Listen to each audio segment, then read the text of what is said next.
Donc, failles majeures, ce n'est pas eux-mêmes seulement qui là, il y a un paquet d'autres failles secondaires. Haïti, c'est un pays qui est très tectonisé.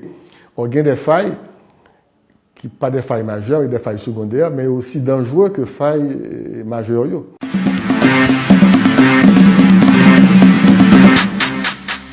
Avant le 12 janvier, il a été identifié 4 grandes failles majeures. Dans 4 grandes failles, là, il y a 2 qui étaient extrêmement importants, qui étaient comme bail des tremblements de terre historiques.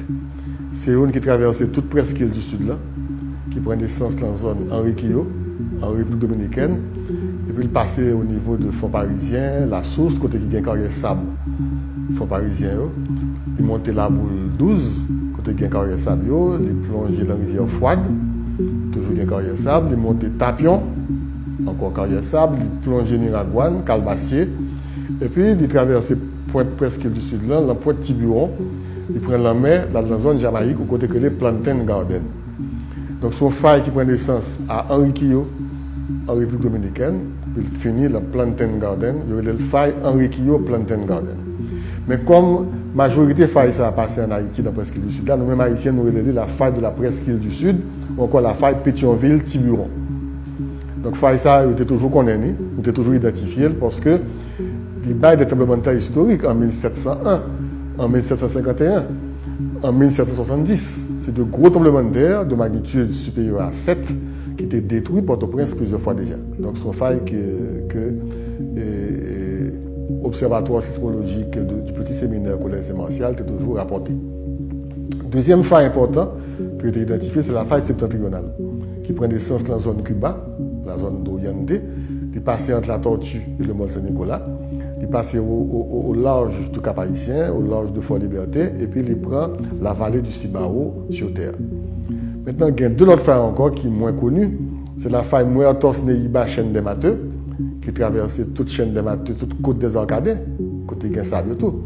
Et ensuite, la faille Nord-Hispaniola, qui est à 50 km de la faille septentrionale, qui fait le contact entre la plaque caribéenne et la plaque nord-américaine.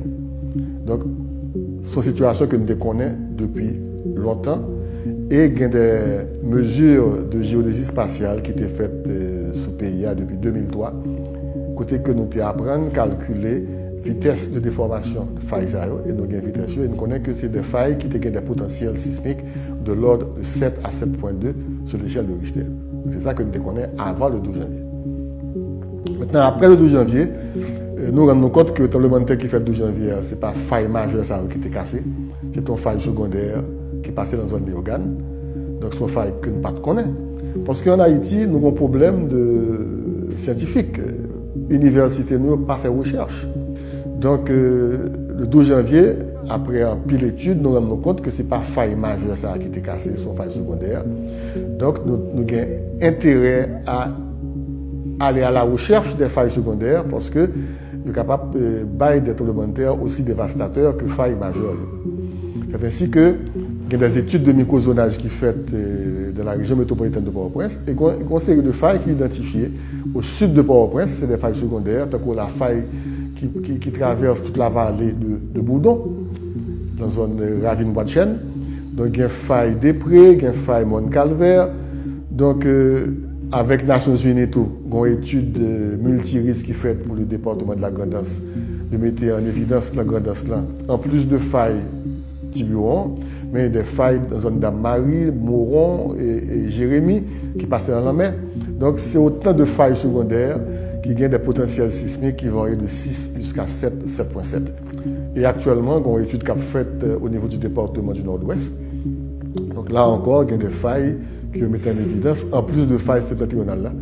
Donc si l'étude continue, dans tout département géographique, nous ne finissons pas mettre en évidence toutes failles secondaires, nous avons une idée de eux-mêmes et nous connaissons quel potentiel sismique qu'ils donnent. Donc ça conduit à une meilleure sismicité locale, donc ça permet que nous fassions une meilleure préparation au niveau de la menace sismique.